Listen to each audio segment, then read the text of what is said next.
Hi everyone, I am Dr. R. Pungurali, Professor, Information Technology Department of K.S.Rangasamy College of Technology. I am here to share some of the glimpses of object-oriented programming. Object-oriented programming, evolution of C++. So initially, there is a language called Basic Combined Programming Language. It was developed in 1960s and it is used in Europe. Later, in 1970s, Dennis Ritchie, he developed a language called C by combining the low-level and high-level language features. Later, in 1983, John Stroudstrup, he combined data abstraction and object-oriented programming features and he developed a language called C++. So what are the features of object-oriented programming language? So we are having several features. We'll see some of those. First one is data abstraction. Without including the background details, the essential features are represented. That is called data abstraction. Next, we have encapsulation. It is nothing but packing up of data and functions into a single component. The third one is inheritance, creating a new class from already existing class. That is called inheritance. By doing that, the objects of one class can get the properties of objects of another class. Next one is polymorphism.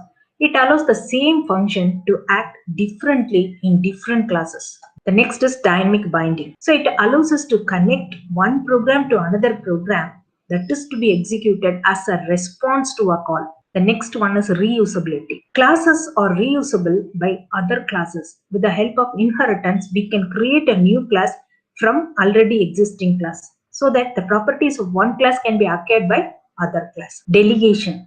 So this delegation allows an object of one class is used as a data member in another class. The next one is genericity. It allows the declaration of variables without specifying the exact data type. Then what are the advantages of object-oriented programming? Object-oriented programming can be upgraded easily.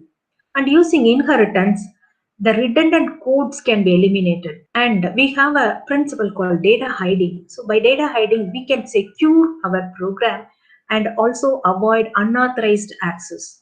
Also, it is easy to partition the work in a project based on the objects.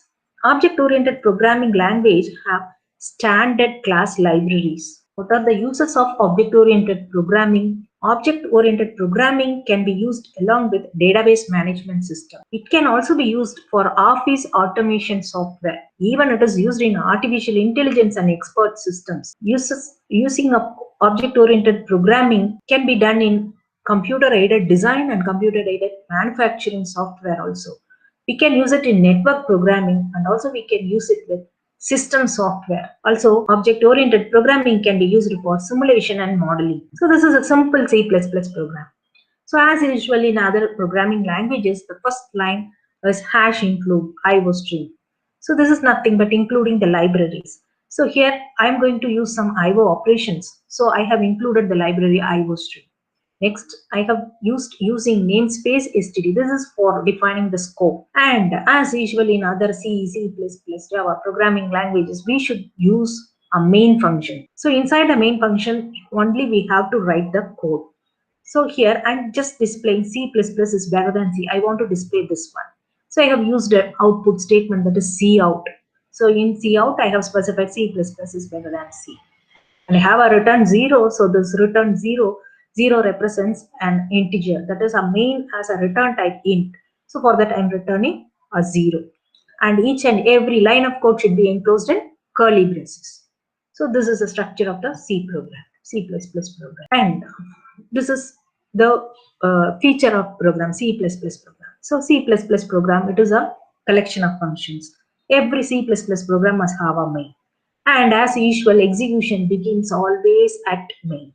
The C++ statement should be terminated with semicolons. So we have seen some glimpses about object-oriented programming. Thank you.